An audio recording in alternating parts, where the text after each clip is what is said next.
오늘 우리에게 주신 하나님의 말씀 보도록 하겠습니다. 사사기 18장 14절에서 26절입니다. 사사기 18장 14절에서 26절입니다. 전에 라이스 땅을 정탐하러 갔던 5사람이 그 형제들에게 말하여 이르되 이 집에 에봇과 드라빔과 새긴 신상과 부어 만든 신상이 있는 줄을 너희가 아느냐? 그런즉 이제 너희는 마땅히 행할 것을 생각하라 하고 5사람이 그쪽으로 향하여 그 청년 레위 사람의 집 곧 미가의 집에 이르러 그에게 문안하고 단 자손 600명은 무기를 지내고 문 입구에 서니라. 그 땅을 정탐하러 갔던 5사람이 그리로 들어가서 새긴 신상과 에봇과 드라빔과 부어 만든 신상을 가져갈 때에 그 제사장은 무기를 지닌 600명과 함께 문 입구에 섰더니 그 5사람이 미가의 집에 들어가서 그 새긴 신상과 에봇과 드라빔과 부어 만든 신상을 가지고 나오매 그 제사장이 그들에게 묻되 너희가 무엇을 하느냐 하니 그들이 그에게 이르되 잠잠하라. 네 손을 입에 대라. 우리와 함께 가서 우리의 아버지와 제사장이 되라. 내가 한 사람의 집의 제사장이 되는 것과 이스라엘의 한 지파의 한 족속의 제사장이 되는 것 중에서 어느 것이 낫겠느냐 하는지라. 그 제사장이 마음에 기뻐하여 에봇과 드라빔과 새긴 우상을 받아가지고 그 백성 가운데로 들어가니라. 그들이 돌이켜서 어린 아이들과 가축과 값진 물건들을 앞세우고 길을 떠나더니 그들이 미가의 집을 멀리 떠난 때에 미가의 이웃집 사람들이 모여서 단 자손을 따라붙어서 단 자손을 부른지라. 그들이 얼굴을 돌려 미가에게 이르되 내가 무슨 일로 이같이 모아가지고 왔느냐 하니 미가가 이르되 내가 만든 신들과 제사장들을 빼앗아 갔으니 이제 내게 오히려 남은 것이 무엇이냐? 너희가 어찌하여 나더러 무슨 일이라고 하느냐 하는지라. 단 자손이 그에게 이르되 내 목소리를 우리에게 들리게 하지 말라. 노한 자들이 너희를 쳐서 내 생명과 내 가족의 생명을 잃게 할까 하노라 하고 단 자손이 자기 길을 간지라. 미가가 단 자손이 자기보다 강한 것을 보고 돌이켜 집으로 돌아갔더라. 아멘. 오늘 이 본문 말씀은 어제 읽었던 그 본문에 이어지는 내용입니다. 자, 단지파는 하나님이 분깃으로 주신 땅이 있었습니다. 그런데 그 땅에서 이방 족속들, 특별히 블레셋 족속들과 아모리 족속의 그 등살에 못 이겨서 그 하나님이 분깃으로 주신 땅을 온전히 취하고 정착하고 뿌리내리는 일에 실패하였습니다. 순종에 실패한 것이죠. 그런데 그들이 순종에 실패한 것으로 끝나지 않고 그 땅을 이탈하려고 하는 계획을 세우게 되었습니다. 이제 이탈하려고 정탐을 하게 되는데 그 정탐하러 보낸 대표자 5명이 정탐하고 온 땅이 어떤 땅이었느냐? 바로 라이스라고 하는 땅이었습니다. 이스라엘의 지도를 펴놓고 보면 최북단에 있는 땅이에요. 지금 원래 단지파가 있는 땅은 그 유다 지파와 그 에브라임 지파 주변에 있는 중반 혹은 조금 더 아래쪽에 있는 땅이거든요. 그러니까 완전 최북단에 있는 땅을 정탐하고 온 것이죠. 그리고 나서 그 땅을 보니까 괜찮다라고 하는 판단이 서게 된 것 같아요. 자, 오늘 돌아와서 14절에 보니까 어떤 장면이 이어지느냐? 그 정탐하러 간 5명이 나머지 전 지파를 설득하게 되었고 전 지파가 함께 출정을 나가게 된 것입니다. 이제 우리 지파는 이 땅에서 저 북쪽으로 완전히 이사간다. 그러니까 지파 전체가 이사를 가려고 하는 계획을 세우게 되는 것입니다. 전체 지파가 다 이사가는 가운데 그들이 이 정탐꾼들이 그 라이스 땅을 정탐하러 갔을 때 유숙했던 이 미가 제사장이라 부르는 것이 참 어색한 우상지기의 그 집에 다시 한번 들리게 된 것입니다. 그 땅에 갔더니 이제 그 땅 앞에서 그 집 앞에서 이렇게 자기들끼리 이야기를 합니다. 14절에 보니까요. 이 5사람이 이렇게 말합니다. 그 형제들에게 말하여 이르되 이 집에 에봇과 드라빔과 새긴 신상과 부어 만든 신상이 있는 줄을 너희가 아느냐. 미가라고 하는 사람이 자기 신당을 차려놓고 거기에 자기 나름대로 자기를 위하여 고용된 제사장까지 세워놓고 이제 하나님을 섬긴다시고 그렇게 신당을 차려놓았는데 이제 거기서 신세를 졌던 5명의 정탐꾼들이 이제 자기 온 지파와 함께 그 땅을 다시 찾은 것입니다. 이제 그 땅이 정탐해야 될 땅, 정탐했던 땅이거나 정복해야 되는 땅은 아니에요. 유숙을 했던 땅입니다. 그런데 그 집에 이르렀을 때 이렇게 말하는 것이에요. 자, 이 신상이 있는 줄 너희가 아느냐? 그런즉 이제 너희는 마땅히 행할 것을 생각하라. 여러분, 여기까지 읽게 되었을 때 우리는 어떤 생각을 해야 됩니까? 본래 하나님을 믿는 백성들이라고 하면 이 14절 다음에 어떤 그림이 나오는 것이 자연스럽죠? 이 집에 에봇과 드라빔과 새긴 신상과 부어 만든 신상이 있는 줄 너희가 아느냐? 5명의 정탐꾼이 이야기를 합니다. 그 다음에 사실 어떤 내용이 나와야 되는 거죠? 그런즉 너희는 행할 것을 마땅히 생각하라. 그 다음에 어떤 내용이 나와야 좀 자연스럽습니까? 이제 그 우상들을 우리가 부숴버리자라고 얘기가 나와야 되죠. 근데 그 행할 것을 생각하자라고 하는 그 뉘앙스가 묘하지 않습니까? 그 뒷부분의 내용을 보면 이들이 생각한 것은 그 우상을 부수자가 아니라요, 그 우상을 우리가 다 가지고 가자 하였다는 거예요. 그러니까 이 사람들은 지금 우상을 거기다 세워놓고 섬기고 신당을 차려놓은 이 미가 가문의 일들이 죄라고 보이지 않았던 것입니다. 오히려 그것이 하나님을 섬기는 아름다운 모습이자 너무 부러운 모습이고, 그것을 우리가 가져가서 그대로 신앙생활, 우리의 신앙생활로 삼자라고 하는 결론을 내리고 있는 것이죠. 얼마나 이상한 일이 일어나고 있는지 모릅니다. 자, 그래서요, 단 자손 600명이 다 곳 앞에서 마치 어떤 조직폭력배처럼 딱 문을 지키고 있는 거예요. 16절에 보니까. 그리고 17절에 보니까 대표자 5명, 처음에 그 땅을 정탐하러, 라이스 땅을 정탐하러 가는 길에 그곳에 유숙했던 5명이 대표격으로 들어가서 17절에 보니까 에봇과 드라빔과 모든 신상을 다 강탈해서 가지고 나옵니다. 600명은 문 입구에 서 있습니다. 자, 그런데 이때 이 모습을 누가 봤겠습니까? 18절에 보니까 그 신당을 지키도록 고용받은 사람, 그 레위 청년이 그 장면을 보게 된 것이죠. 그러면서 무엇이라고 말합니까? 너희가 무엇을 하느냐? 18절에 이렇게 물어봅니다. 이제 제지하고 나선 것이죠. 그런데 이때 재밌는 일이 벌어집니다. 19절에 보니까 이 사람들이 잠잠하라, 조용히 하라, 너의 손을 입에 대라, 이렇게 이야기하는 거예요. 그 우상을 다 강탈하여 나오면서 거기서 끝나지 않고 여기서 이 레위 청년에게 한 가지 오퍼를 하는 겁니다. 조용해라, 잠깐 들어봐, 우리 말 좀 들어봐. 우리의 아버지와 제사장이 되어줬으면 좋겠다. 우리 단지파 전체의 제사장이 되어줬으면 좋겠다. 네가 이 한 집의 제사장으로 있는 것보다 훨씬 더 낫지 않겠느냐, 어느 것이 낫겠느냐라고 이렇게 질문하는 거예요. 제사장이 그 말을 듣고, 제사장이라고 부르는 것이 계속 어색한데요, 마음에 기뻐하였다. 20절에 보니까 마음에 기뻐하였다. 그리고 에봇과 드라빔과 새긴 우상을 받아가지고 그 백성과 함께 동행하여 나가는 것입니다. 여러분, 이 장면을 보시면서 어떤 생각이 드십니까? 저는 여기서 한 가지 우리가 주목해 보아야 될 중요한 질문이 있다라고 생각합니다. 그 질문은 어느 것이 낫겠느냐라고 하는 질문입니다. 여러분, 우리 인생에는요, 우리의 인생을 정말 어느 방향으로 나아가야 될지 끊임없이 정말 조율하기 위해서 우리 마음속에 일어나는 질문이 있습니다. 바로 이 질문이 바로 그 질문입니다. 어느 것이 나을까? 이게 나을까? 저게 나을까? 근데 오늘 본문 말씀 보니까요, 이 사람들이 판단하는 기준이 무엇이었느냐라고 할 때, 이 앞선 행동들이 정말 전혀 경건하지 않은 하나님의 나라 백성답지 않은 기준으로 선택하고 또 판단하는 것을 우리는 보게 되는 것입니다. 어떤 것을 보게 됩니까? 이 17절부터 20절까지 쭉 보이는 모습을 보면 이 600명의 용사들을 소위 데리고 와서 그 물건들, 그 집의 물건들을 강탈하는 이 모습을 보면 이들이 따르고 있는 첫 번째 논리는 무엇입니까? 힘의 논리입니다. 내가 힘이 있고 내가 저것을 원하면 내가 내 힘으로 약한 자를 눌러서 그들의 것을 빼앗아올 수 있다. 이런 힘의 논리가 지금 작동을 하고 있는 거예요.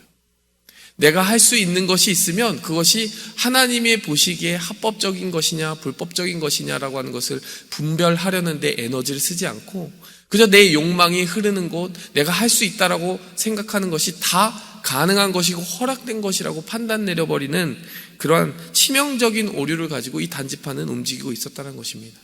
이 단지파만 그렇게 움직인 것입니까? 그렇지 않습니다. 그 미가의 집에 소위 가정제사장으로 고용이 되었다라고 하는 이 청년도 사실은 우리랑 같이 가서 너도 우리 지파의 제사장이 되어줬으면 좋겠다라고 하는 오퍼를 받았을 때 그럴 수 없다. 나는 이 미가라고 하는 사람에게 의리가 있다. 약속을 하였다, 언약을 하였다. 이런 식으로 얘기하는 것이 아니라요. 기뻐하였다라고 이야기를 하는 거예요. 20절을 보니까 기뻐하였다라고 이야기를 하는 것입니다. 이 사람이 설득된 기본적인 논리는 무엇입니까? 이스라엘의 한 지파 족속의 제사장이 되는 것과 이 집의 제사장이 되는 것 중 비교해봐라. 어느 것이 나으냐? 여러분, 그 선택의 기준을 곰곰이 살펴보면요, 이 사람은 더 큰 명예를 추구한 것이에요. 생각해보니까 그러네. 이 단 지파라고 하는 지파 전체의 제사장이 되면 나에게 얼마나 큰 명예가 있을까. 또 한 가지 어떤 논리를 따른 것입니까? 이익의 논리를 따른 것이에요. 지금 이 한 가문에서 한 집안에서 제사장으로 있으면서 받는 연봉도 이 정도인데 내가 단 지파 전체의 어떤 종교적인 수장이 되면 얼마나 큰 연봉을 받겠느냐. 이 소형 교회를 버리고 대형 교회로 가자. 좀 속된 말로 하면 그런 논리가 지금 작용을 해서 기뻐하였다라고 하는 것이에요. 20절에. 근데 이 장면이 기뻐할 장면입니까? 어디?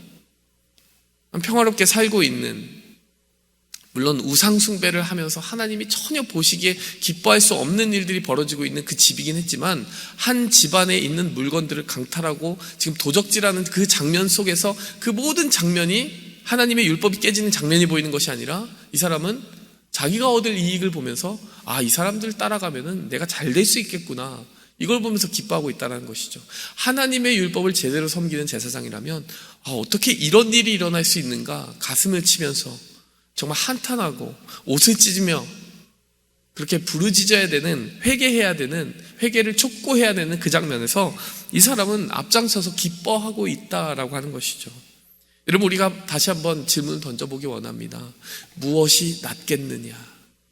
여러분, 이 사사기 말기에 보면요, 정말 우리가 이제 한 걸음 뒤 떨어져서 보기 때문에 이 사람들 참 어리석다, 이게 눈에 보입니다. 이 사람들은 힘의 논리를 따르고 있습니다. 이 사람들은 더 큰 명예를 추구하는 명예의 논리를 따르고 있습니다. 이 사람들은 더 큰 물질적인 부를 추구하는 물질의 논리를 따르고 있습니다. 그것이 우리 눈에는 너무나 훤히 보여요. 그것을 기뻐하고 그것의 노예가 되어서 하나님의 법을 어기는 것을 서슴지 않은 이들의 모습이 우리 눈에는 너무나 잘 보입니다. 그렇기 때문에 이 글을 보면서 우리는 참 혀를 차기도 하고 이 본문이 정말 어떻게 이럴 수 있을까, 이런 감정을 불러일으키는 본문이라는 것이 우리의 눈에 지금 확실히 보입니다. 하지만요, 때로는 우리의 삶에 이 정도는 아니더라도 우리의 삶에 때로는 조금 더 힘 있는 사람에게 기대기 원하고, 조금 더 명예로운 자리를 탐하기 원하고, 조금 더 어떤 약간이라도 더 큰 물질의 이익을 약속하는 그 자리를 더 나은 선택으로 판단하는 그러한 판단이 작용하는 일은 없습니까? 우리가 사실 이 정도까지 하나님의 율법에 무지한 선택을 하진 않더라도 이렇게 힘의 논리, 명예의 논리, 그리고 물질의 논리에 끊임없이 영향을 받는 연약한 죄성이 우리 안에 살아 숨쉬고 있다는 것은 사실 이 본문을 통해 도전받아야 되는 부분입니다. 근데 우리의 약점, 우리의 결정적인 약점은 무엇입니까? 인간의 결정적인 약점은 다른 사람들이 이렇게 잘못하고 있는 건 너무 잘 보입니다. 그런데 내가 내 삶을 살아가면서 그런 받지 말아야 되는 영향, 죄의 영향을 받을 때는 그것이 잘 분별이 안 될 때가 많아요. 왜 그러냐면 그것이 지금 나와 너무나 밀착된 내 삶이기 때문에 내가 한 발자국 뒤로 물러서서 내 삶을 객관적으로 판단하고자 하는 그러한 시도가 잘 이루어지지 않을 때가 많다는 거죠. 오늘 우리의 삶 속에도요, 우리가 계속해서 어느 것이 낫겠느냐라고 하는 질문을 받고 살아갑니다. 그럴 때마다 우리는 어떻게 해야 됩니까? 한 발자국 뒤로 물러서야 됩니다. 오늘 이 본문 말씀을 하나님의 말씀의 기준으로 우리가 지금 보고 있는 것처럼 우리 자신의 삶도요, 때로는 이런 유혹 가운데 노출되었을 때 한 발자국 뒤로 물러서야 됩니다. 그래서 내가 도대체 무엇에 의하여 움직이고 있는가? 하나님의 약속과 말씀에 의해서 움직이고 있는가? 혹은 힘의 논리, 명예의 논리, 물질의 논리에 의해서 움직이고 있는가? 그것을 객관적으로 살피고 우리의 마음을 하나님 앞에 정결하게 드리기 위해 애써야 된다는 것이죠. 여러분, 결국에 이 뒷부분에 보면요, 이 미가의 집에 고용되었던 그 청년은 좋다고 따라간 지가 오래고요. 미가가, 이 집의 주인이었던 미가가 뒤늦게 마을 사람들 다 모아가지고 이 지파를 따라갑니다. 후다닥 따라갑니다. 도대체 무슨 일이냐? 내 집에 있는 이 모든 것들을 다 가져가고 어떻게 이럴 수가 있느냐? 이렇게 쫓아가서 22절에 단 자손을 부릅니다. 23절에. 그랬더니 이 단자손이 뭐라고 합니까? 무슨 일로 우리에게 이렇게 모아가지고 왔느냐? 황당하죠. 무슨 일로 모아온 것은 뻔하죠. 우리 집에 있는 물건 다 가져갔으니까 그것 때문에 여기 온 것이다, 이렇게 이야기하는 것이죠. 내가 만든 신들과 제상들을 빼앗아 갔으니 내게 남은 것이 무엇이냐? 우리 집에 있는 거 다 털어가고 내게 남은 것이 무엇이냐, 이렇게 얘기하는 거죠. 그랬더니 단자손의 답이 이렇습니다. 네 목소리를 우리에게 들리게 하지 마라. 노한 자들이 너를 쳐서 내 생명과 너의 가족의 생명을 잃게 할까 하노라. 25절 말씀, 정말 폭력적인 말입니다. 입 다물라는 것이에요. 그 목소리 들리지 말라는 것입니다. 여기 지금 화가 난 사람들이 있는데 그 말 듣고 화가 난 사람들이 너의 생명까지 앗아가면 좋겠냐? 가만두지 않겠다. 이 생명을 위협하는 것입니다. 여기도 힘의 논리가 지금 작동을 하고 있는 것입니다. 그런데 이 장면에서 우리가 마냥 그 미가라고 하는 사람 피해자라고 볼 수 있습니까? 24절에 보니까 이렇게 이야기해요. 자기 입으로 이렇게 이야기합니다. 내가 만든 신들과 제사장. 여러분, 지금까지 이 사람의 그 신당에 차려져 있는 모든 우상들은 이 사람의 마음속에 무엇이었던 것입니까? 정말 하나님을 섬기기 위한 방편이 아니라 내가 만든 나의 소유물이었던 거예요. 내가 만든 신들, 내가 좌지우지할 수 있는 신들. 이 장면을 다 종합해 놓고 보면요, 여기에 지금 단지파에 따라 나섰다라고 하는 이 레위 청년도 정상이 아니고요, 지금 이 집의 주인이었다라고 하는 미가도 정상이 아닌 거고요, 그리고 이 단지파라고 하는 한 지파도 정상이 아닌 것입니다. 결국에는 힘의 논리, 물질의 논리, 명예의 논리에 완전히 휩쓸려 다니면서 자기가 만든 우상, 자기가 만든 신, 자기의 욕망을 정당화하는 그 신을 만들고 그것이 자기의 뜻인 것처럼, 하나님의 뜻인 것처럼 포장하여서 지금 살아가고 있다는 것이죠. 결국에는요, 27절에 보니까 이 단 자손이 한가하고 걱정 없이 사는 백성들을 만나 칼날로 그 성읍을 불살랐다라고 나옵니다. 여러분, 계속 평화로웠다, 한가로웠다, 아무런 갈등이 없는 백성이었다라고 하는 것을 왜 강조하냐면요, 이것이 이전의 여호수아의 정복전쟁과 완전히 다르다라고 하는 것을 구별하여 보여주기 위해서 그렇습니다. 이전에는요, 그 땅을 죄악으로 관영하게 하였던 악한 백성들을 몰아내기 위해 하나님이 이스라엘 자손들을 사용해 주셨다면, 지금 이 단 지파에게 희생되고 있는 이 라이스라고 하는 고울의 백성들은 절대 그런 백성들이 아니었다는 거예요. 평화로운 백성들이었다는 것입니다. 그 이전과 무엇이 다릅니까? 이전에는 이 이스라엘 백성들이 하나님의 그 명령을 받고 진군해 오는 것을 다 선전포고로 알고 있었어요. 그래서 맞서 싸우려고 하는 그 가나안 백성들이 이스라엘과 맞붙어 싸웠다면, 이 라이스 백성들은 어떻습니까? 전혀 선전포고고 뭐고 완전히 예고 없이 당하게 된 것이죠. 강도 맞은 자처럼. 말씀을 맺도록 하겠습니다. 오늘 이 본문 말씀을 전체로 우리가 살펴보면서 우리는 객관적인 시선, 그리고 말씀의 시선을 가지고 이 자손들의 행동을 평가하고 있기 때문에 너무나도 쉽게 이 자손들이 굉장히 하나님 앞에 큰 죄악을 저지르고 있다는 것을 너무나도 선하게 눈에 보게 됩니다. 그러면서 어떻게 이렇게 큰 실수와 죄악에 빠지게 되었을까 라고 하는 것을 우리는 계속 질문하게 됩니다. 그럴 때 우리는 다시 한번 생각해야 됩니다. 하나님의 말씀의 기준을 통해서 우리의 마음속에 끊임없이 찾아오는 그 힘과 물질과 명예의 논리들을 계속 걸러내고 분별하는 것이 우리가 승리하는 영적 삶의 비결이어야 된다. 그렇지 않게 되면 이렇게 망령된 일을 저지르면서 하나님의 일이라고 포장하는 일들이 끊임없이 일어나게 될 것이다 라고 하는 것을 반성적으로 살펴보아야 될 줄 믿습니다. 오늘 본문 말씀 마지막에 30절에 보니까요, 오늘 읽진 않았지만 더 우리의 마음을 충격에 빠뜨리는 부분이 있습니다. 단 자손이 자기들을 위하여 그 신상을 세웠고 모세의 손자요 게르솜의 아들인 요나단과 그의 자손은 단지파의 제사장이 되어 그 땅 백성이 사로잡히는 날까지 이르렀더라. 이들이 그 라이스 평화로운 백성들을 다 약탈하고 나서 그 땅을 단이라고 하는 이름으로 바꿨습니다. 그리고 그곳에 새긴 신상을 세웠습니다. 우상 숭배를 아예 정례화시켜 버렸습니다.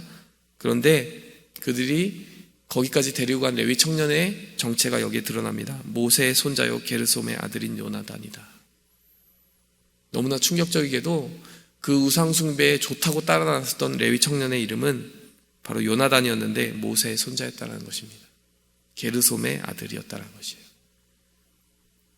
마지막으로 우리가 이 본문의 가장 이 충격적인 대목을 보면서 이런 생각을 하게 됩니다.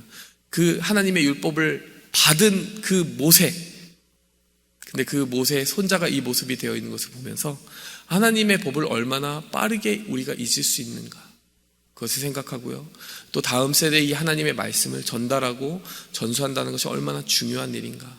그래서 우리의 눈에 보기에 선한 대로, 소견에 선한 대로 행하는 것이 아니라 하나님의 말씀의 분별 앞에 우리 자신을 맡기고 살아가기 위해서 말씀을 제대로 전달해야 되겠다라고 하는 도전을 마지막으로 받게 됩니다.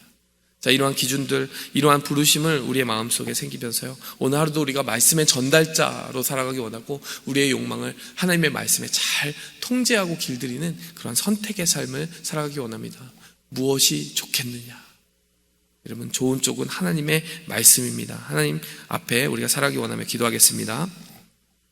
하나님 아버지, 오늘 이 단 지파 자손들의 삶을 보면서, 행동을 보면서, 하나님, 때로는 우리가 하나님의 말씀을 망각하고 살아갈 때에 우리의 마음속을 끊임없이 들락날락하는 그 힘과 명예와 물질의 논리가 우리를 붙잡고 놓아주지 않는 정말 강력한 덫이 되고 영혼의 파괴자가 될 수 있음을, 영혼의 파괴가 될 수 있음을 하나님, 우리가 살펴보게 됩니다.